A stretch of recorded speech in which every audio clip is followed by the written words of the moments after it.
The emergency alarms blared through Research Station Omega-17, their harsh sound echoing off the metal walls. Jack Miller stood at the observation window, his eyes fixed on the burning object plummeting through the atmosphere of planet LV-789. The object left a trail of smoke and debris as it descended rapidly toward the planet's surface. All personnel, please report to secure stations. Unknown vessel approaching crash trajectory. The station's AI announced in its calm, monotone voice. Jack grabbed his emergency medical kit and research tablet. As the station's lead xenobiologist, it was his duty to investigate any potential alien life forms. The other scientists called him reckless, but Jack preferred the term curious. Miller, stop right there. Station Commander Tom rushed down the corridor, his face red with anger. That's a Class 1 emergency. You are not authorized to investigate without proper security clearance. Jack turned to face his superior, determination written across his features. Sir, whatever's in that ship might need immediate medical attention. We can't wait for clearance from Central Command. That could take hours. Have you lost your mind? Initial scans suggest it might be. Tom's voice dropped to a whisper. A Shadowhunter vessel. The words hung heavy in the air. Everyone in the galaxy knew about Shadowhunters, the apex predators that haunted the nightmares of even the most battle-hardened space veterans. Stories told of their impossible strength, lightning-fast reflexes, and an intelligence that made them even more dangerous. All the more reason to help, Jack replied, already punching in the codes for the emergency elevator. If it dies, we lose the chance to study the most advanced predatory species ever discovered. Before Tom could stop him, Jack was in the elevator, descending to the planet's surface. He sealed his environment suit and checked his equipment one last time. The crash site was only 2 kilometers from the station's ground entrance. The twin suns of LV-789 cast an eerie purple glow across the rocky landscape as Jack approached the crash site. Pieces of the ship lay scattered across a half-kilometer radius, still smoking from atmospheric entry. The main hull had carved a deep groove into the planet's surface. Jack's handheld scanner showed one life sign, extremely weak but still present. Following the signal, he made his way to what remained of the cockpit. The metal was twisted and torn, creating a jagged opening just large enough for him to enter. Inside, bathed in the red emergency lights, lay a creature that made Jack's breath catch in his throat. It was massive, easily 3 meters long, with a sleek, armored body that seemed to absorb the light around it. Its skin shifted colors like oil on water, even in its unconscious state. Multiple wounds covered its body, some from the crash, others that looked like weapons fire. Dark fluid, presumably blood, pooled beneath it. The creature's chest rose and fell in shallow, irregular breaths. Jack's medical scanner indicated severe internal injuries and blood loss.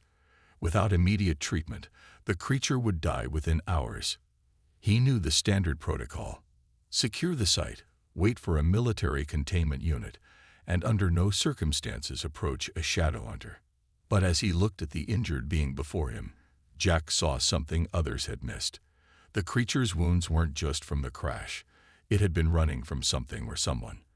And in its unconscious state, its facial features showed signs of pain and distress, emotions that supposedly mindless killing machines shouldn't possess. Making his decision, Jack activated his emergency medical kit and pulled out a universal stabilizer. "I don't know if you can hear me," he said softly, approaching the creature. "But I'm going to help you. Please don't eat me when you wake up." As he worked to stabilize the creature's condition, his communicator crackled with angry messages from the station. He ignored them all. Years of xenobiology research had taught him one thing: life, in all its forms, deserved a chance. The creature's breathing steadied under his care. Its color-shifting skin began to pulse with a soft, rhythmic pattern. Jack noticed intricate markings along its armored plates that looked almost like writing. "You're full of surprises, aren't you?" he whispered, carefully applying a regenerative gel to the worst of the wounds. "Don't worry. You're safe now. Little did Jack know, but this moment would change not only his life, but the entire galaxy's understanding of the feared Shadowhunters. Sometimes, the most significant discoveries come from choosing compassion over fear. 3 days had passed since Jack brought the injured Shadowhunter into the station's high-security medical bay. He'd had to fight tooth and nail with station management, but his status as lead xenobiologist and the unique research opportunity finally won them over. Still, armed guards stood at every entrance, their weapons trained on the recovering creature. The Shadowhunter lay in a reinforced containment chamber, its massive form taking up most of the space. Jack had been monitoring its vital signs constantly, fascinated by how quickly it healed. The creature's color-shifting skin now displayed stronger patterns, swirling with blues and greens that seemed to respond to the medical bay sounds. "You're not just changing colors randomly, are you?" Jack muttered, making notes on his tablet. He noticed how the patterns changed whenever he spoke. "You're trying to communicate."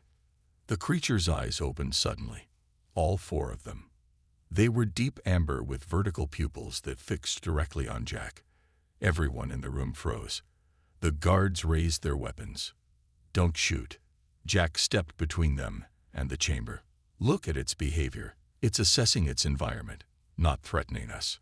The Shadowhunter's skin rippled with new patterns, quick flashes of yellow and white. It made no aggressive moves, simply watching Jack with what looked like curiosity. "Lower your weapons," Jack ordered. "You're making it nervous." "Making it nervous?" Guard Captain Reed scoffed. "That thing could tear through reinforced steel like paper. We're the ones who should be nervous." But Jack wasn't listening. He was focused on the Shadowhunter's skin patterns. Each time someone spoke, the colors shifted in specific ways. He pulled up his computer and began recording the patterns, running them through analysis software. "It's a language," he breathed, excitement building. "The color changes aren't just emotional responses, they're complex communication patterns." The Shadowhunter's skin flickered rapidly, and Jack noticed it was mimicking the rhythm of his speech. He moved closer to the chamber, ignoring the protests from the guards. "You understand me, don't you?" he asked softly. The creature's patterns shifted to gentle waves of blue and green. It moved slightly, adjusting its position to face Jack more directly. There was no aggression in its movements, only careful, deliberate motion. "Dr. Miller, step back from the chamber immediately." Commander Tom's voice came over the intercom. "That's an order." Jack pressed the intercom button. "Sir, we're on the verge of a breakthrough. The Shadowhunter is trying to communicate. It's been watching and learning since it got here." As if to prove his point, the creature began copying the pattern of lights on Jack's medical tablet, its skin glowing in precise sequences. "I'm calling it Storm," Jack announced, "because of the way its colors flow like weather patterns." The creature, Storm, responded to the name with a new pattern, one that repeated every time Jack said it. The guards watched in amazement as Jack and Storm began a slow dance of communication, with Storm mimicking various light patterns and sounds from the medical bay. "This changes everything we thought we knew about their species," Jack said, furiously taking notes. "They're not mindless predators. They're highly intelligent beings with their own form of language." Storm's skin rippled with what Jack was beginning to recognize as agreement patterns. The creature slowly raised one of its limbs, pressing it gently against the chamber wall where Jack stood. The guards tensed, but Jack remained calm. He placed his hand against the other side of the barrier, matching Storm's gesture. The Shadowhunter's skin erupted in a brilliant display of colors that reflected off the chamber walls like an aurora. "Beautiful," Jack whispered. Commander Tom's voice crackled over the intercom again. "Dr. Miller, the Council wants the specimen transferred to a military facility for study. They're sending a transport ship." Storm's colors immediately shifted to dark reds and blacks, colors Jack hadn't seen since treating its injuries. The patterns became jagged, urgent. Looking at Storm's reaction, Jack realized 2 things. First, the Shadowhunter understood far more than anyone suspected. And second, whatever had been hunting Storm was still out there, possibly connected to this military transfer order. "No," Jack said firmly into the intercom. "Storm is my patient, and a sentient being. It stays here until we can properly communicate and understand its situation." The real challenge was just beginning. Late into the station's night cycle, Jack sat cross-legged in front of Storm's chamber, studying the complex patterns flowing across the Shadowhunter's skin. After a week of observation, he'd created a basic translation program that could interpret some of Storm's color speech. "Show me again what happened to your ship," Jack requested, holding up his tablet to record the response. Storm's skin darkened before displaying a series of rapid color bursts, red, black, and sharp purple patterns that the program translated as "Hunters. Many ships. Chase long time. Why were they hunting you?" Jack asked, leaning forward. The patterns that followed were complex, taking several minutes to display. Jack's program struggled to keep up, but the message was clear enough. Storm's species had once been numerous, spreading across many star systems. Then other species began hunting them, claiming they were too dangerous to exist. "But your people weren't attacking them, were you?" Jack's voice was soft with realization. Storm's colors shifted to gentle blues and greens, a negative response. The next sequence showed images of peaceful encounters turned violent, of Shadowhunters being attacked without provocation. The species had learned to fight back, to become the predators everyone already believed them to be, simply to survive. "That's why everyone fears you now," Jack muttered. "You adapted to become what they forced you to be." A low humming sound emerged from Storm, the first vocal noise Jack had heard from the creature. The color patterns showed memories of family groups, of teaching young ones, of a rich culture now nearly extinct. Jack stood up suddenly, anger clear on his face. "Computer, access historical records of first contact with Shadowhunter species." The station's AI displayed several documents, most of them military reports about aggressive encounters and necessary containment measures.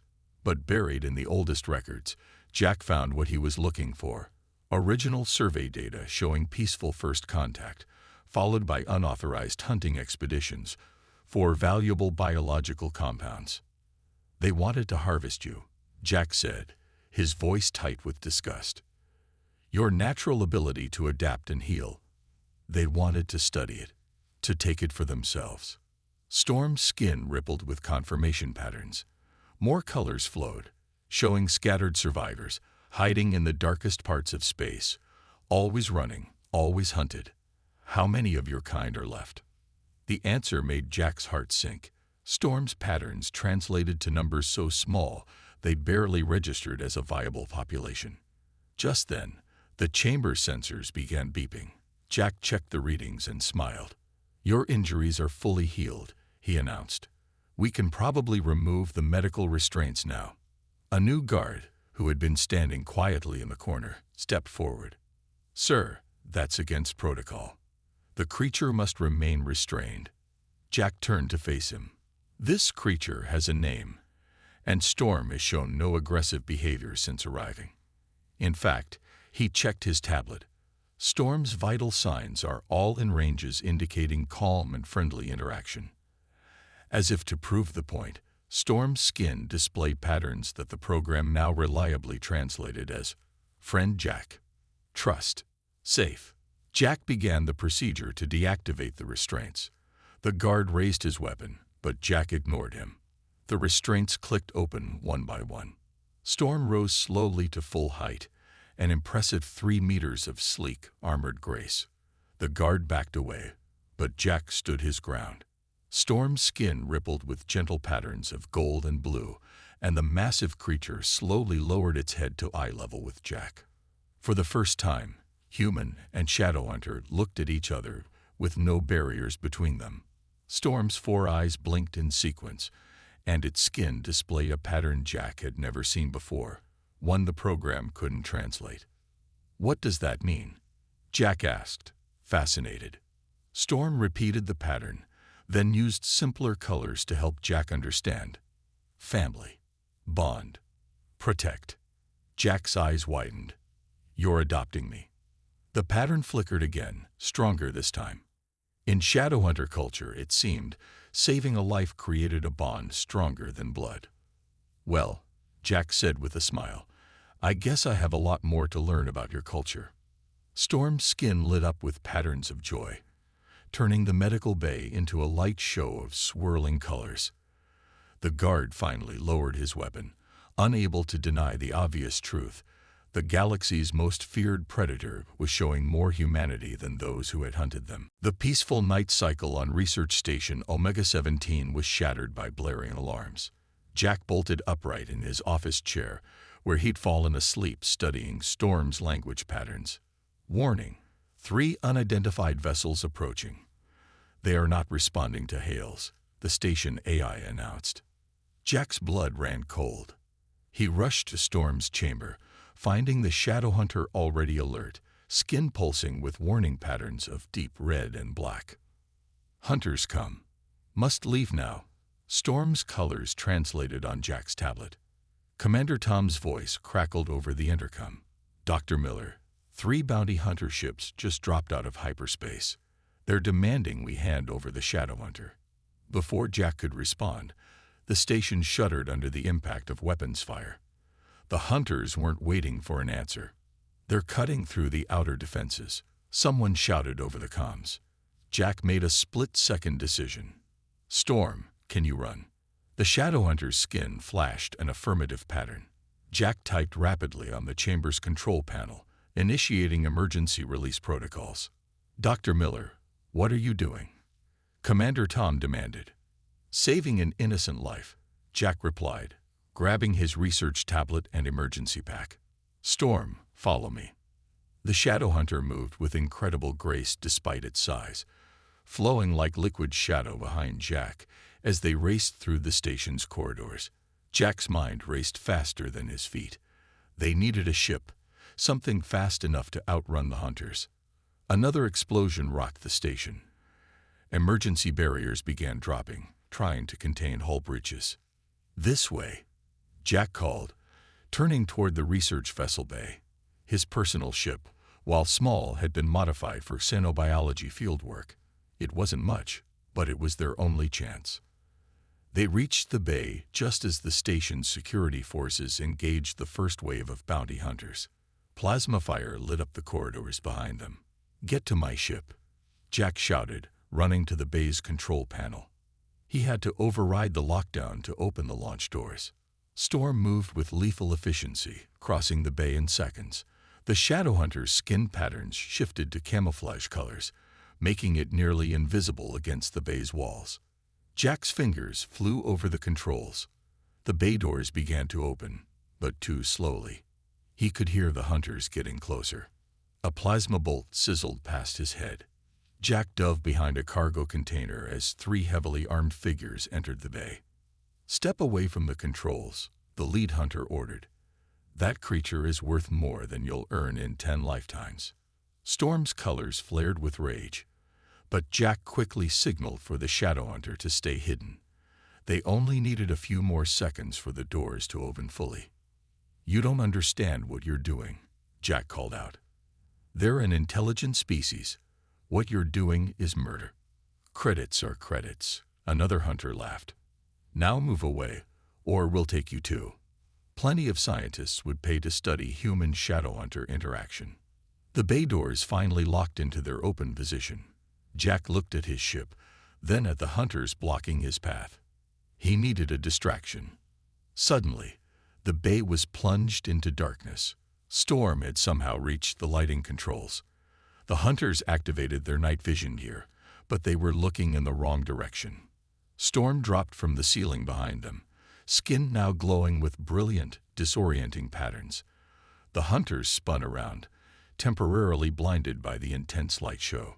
Jack, now. Storm's colors flashed. Jack sprinted for his ship, diving through the airlock. He rushed to the cockpit, starting the launch sequence with practiced speed. Through the viewport, he saw Storm effortlessly disarming the hunters, moving faster than seemed possible for something so large. The ship's engines hummed to life. Storm abandoned the stunned hunters and leaped for the open airlock, barely fitting through the entrance. "Hold on," Jack shouted, engaging the thrusters. They shot out of the bay just as station security arrived to arrest the hunters. But their problems weren't over. The 3 bounty hunter ships were still out there, and Jack's small research vessel wasn't built for combat. "Storm, strap in somehow. This is going to get rough," Jack said, plotting a course for the nearest asteroid field. "Any chance you know how to operate weapon systems?" Storm's skin flickered with what Jack had learned to recognize as amusement. The patterns translated as better. Know their weaknesses. As they accelerated away from the station, Jack realized their adventure was just beginning. But with humanity's science and Storm's knowledge, they might just survive what was coming. The hunt was on, but this time, the hunters would learn what it meant to prey on the wrong species. Jack's research vessel shuddered as another energy blast grazed their shields. He weaved through the asteroid field, using the larger rocks as cover, while Storm worked with the ship's systems from the cargo bay.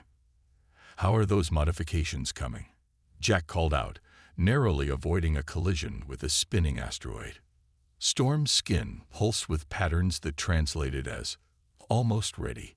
"Their sensors depend on heat, making us cold." The Shadowhunter had spent the last hour reconfiguring the ship's thermal systems, using knowledge gained from years of evading hunters. Jack was amazed at how quickly Storm had understood the human technology. A warning light flashed on the console. One of the bounty hunter ships was closing in, its weapons charging. "Storm, we're out of time." The Shadowhunter's colors flashed acknowledgement. Suddenly, all the ship's systems went dark. The temperature plummeted as Storm vented their heat signature into space. In the asteroid field, they would look like just another cold rock. The hunter ships passed overhead, their sensors sweeping the area. Jack held his breath, watching their signatures on the backup minimal power display. Seconds stretched into minutes. Finally, the hunters changed course, moving to a different sector of the field. Jack released his breath, watching it form crystals in the frigid air. "Impressive," he said, as Storm restored power to the ship. "Where did you learn to do that?" Storm moved into the cockpit, somehow folding its large frame into the co-pilot's seat. Its skin displayed images of past escapes, of learning and adapting to survive. The patterns shifted to show something else: curiosity about the ship's other systems. "You want to learn how to fly it?" Jack asked. Storm's colors rippled with enthusiasm. The translation program showed 2 minds better than 1 must work together to survive.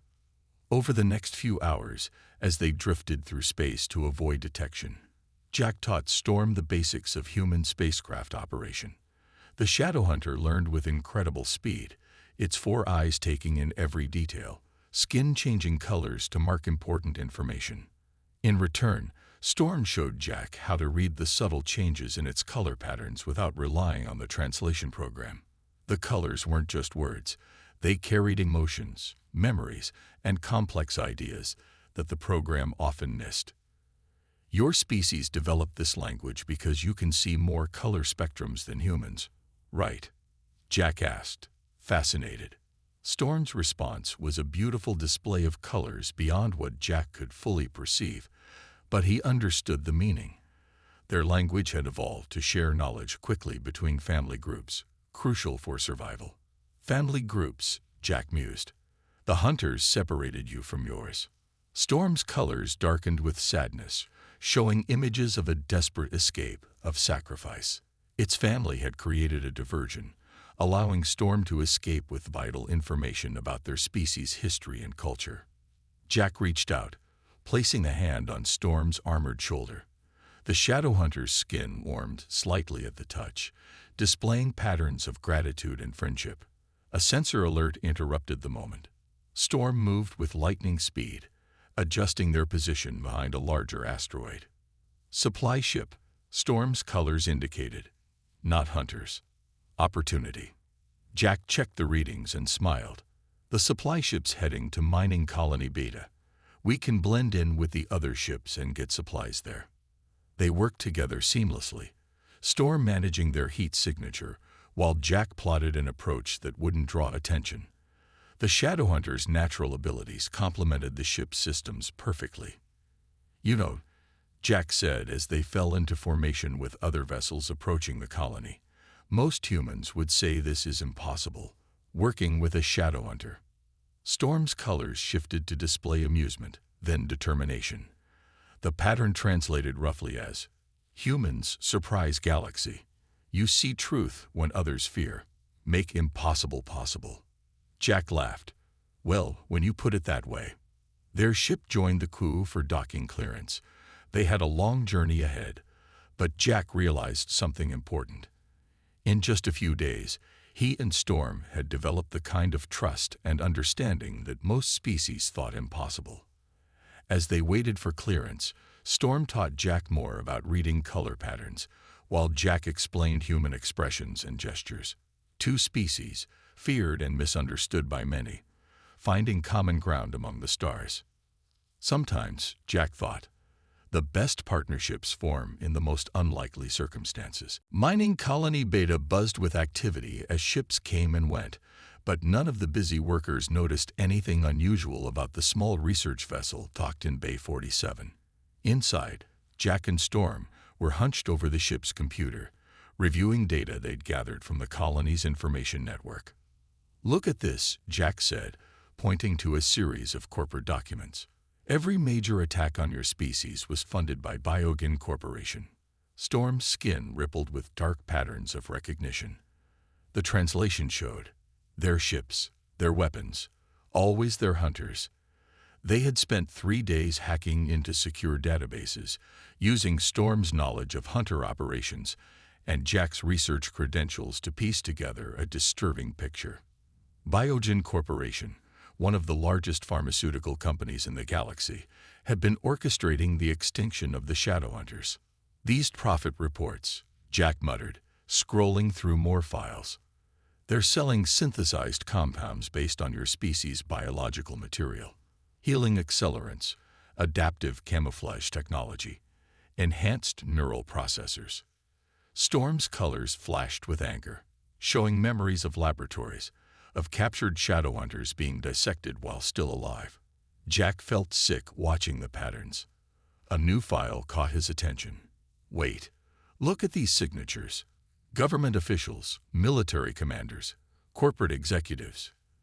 They all knew. They authorized the hunt." The screen filled with documents showing hundreds of powerful individuals who had helped cover up the systematic destruction of an intelligent species, all for profit. Storm's next color pattern made Jack freeze. Not just past, still hunting, building something new. Together, they dug deeper into Biogen's most recent files. Hidden behind layers of security, they found details of a secret project called Evolution's End. "They're using your species' genetic material to create biological weapons," Jack whispered in horror. "Weapons that can adapt to any defense, just like your people adapted to survive." Storm's colors shifted rapidly, translating as, "Must stop them, but hunters close, always watching." As if on cue, the ship's proximity alarm beeped. Jack checked the sensors and swore. 3 unmarked ships had just docked at the colony. "They found us," he said, quickly starting their launch sequence. "We need to get this information to someone who can help." Storm's patterns showed disagreement. "No help. All corrupted. Must show everyone truth." Jack paused, understanding forming. "The Galactic Network. If we can broadcast this evidence across all channels." "Yes." Storm's colors pulsed. Truth more powerful than weapons. They worked quickly, Storm interfacing directly with the ship's communications array, while Jack compiled the most damning evidence into a data package. But they needed a powerful enough transmitter to break through standard network security. "The colony's main communications tower," Jack said suddenly. "It's designed to reach the entire sector." Storm's patterns showed concern. "Hunters between us and tower. Then we give them exactly what they expect." Jack grinned. They want to hunt a shadow hunter. Let's show them what that really means. They moved fast. Jack used his researcher credentials to access the colony's central building, while Storm utilized its camouflage abilities to move undetected through the corridors. The hunters would expect them to run, not head deeper into the colony. They reached the communications center just as the first hunter team breached the building's security. Storm's skin rippled with battle patterns, but Jack placed a hand on its arm. "No killing," he said firmly. "We proved them wrong about you." Storm's colors showed understanding. When the hunters burst in, Storm moved like liquid shadow, disarming and disabling them with precise, non-lethal strikes. Jack, meanwhile, raced to the main console, uploading their evidence package. "Stop," a voice commanded. They turned to see a Biogen executive flanked by more hunters. "That information is corporate property. Release it, and you'll be charged with treason." "Funny thing about truth," Jack said, pressing the final command. "It belongs to everyone." The transmission light turned green. Across the sector, thousands of screens lit up with proof of Biogen's crimes. Storm's skin glowed with patterns of victory and justice. The executive's face twisted with rage. "Kill them both." But Storm and Jack were ready. As plasma bolts filled the air, they had one advantage the hunters didn't: trust in each other. The real fight for justice was just beginning. The grand chamber of the Galactic Council fell silent as Jack and Storm entered. Hundreds of representatives from different species watched as a human and a shadow hunter walked side by side, neither showing fear of the other. 2 weeks had passed since their broadcast from Mining Colony Beta. The evidence they'd released had sparked investigations across the galaxy. Biogen Corporation's leadership had been arrested, and now the Council had gathered to address the crimes against Storm's species. Dr. Jack Miller, the Council leader, spoke, her voice echoing in the chamber. "You stand before us with one of the most feared beings in known space.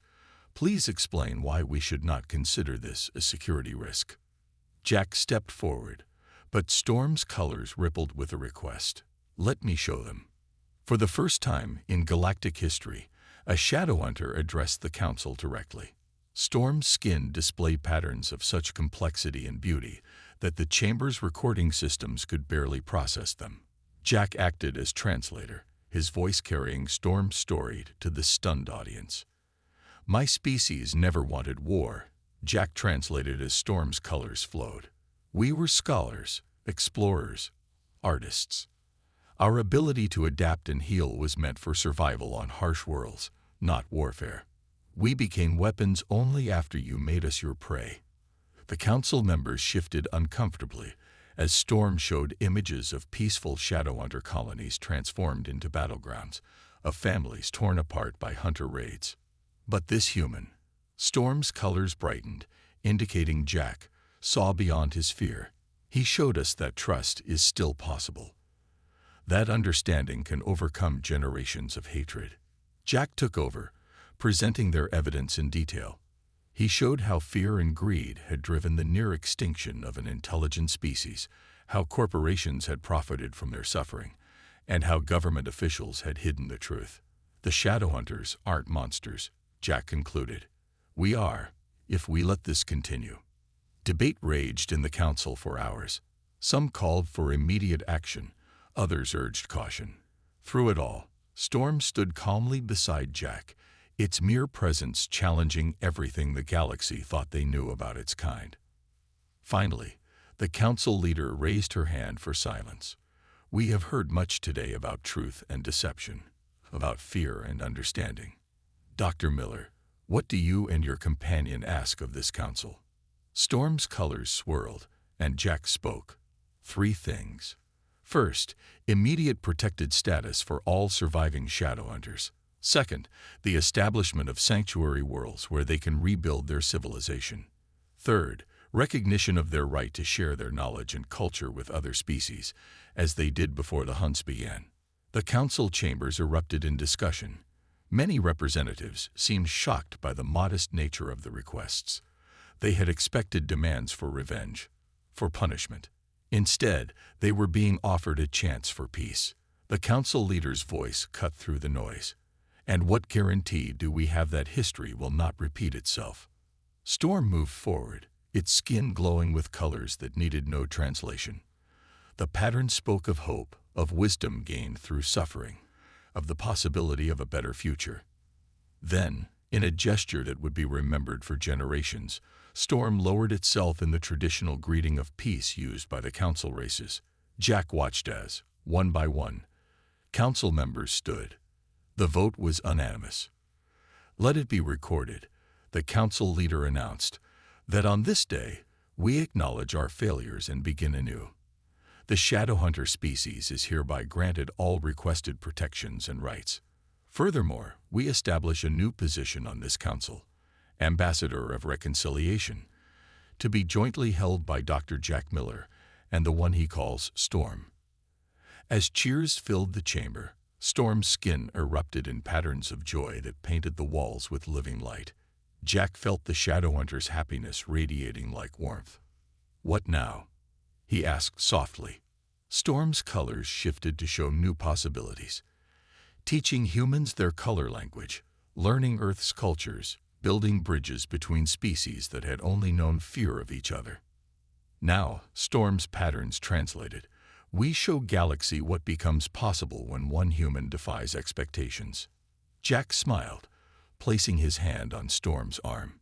Together, they had changed not just laws, but hearts and minds. It was proof that sometimes the most dangerous thing in the universe isn't a predator or a weapon.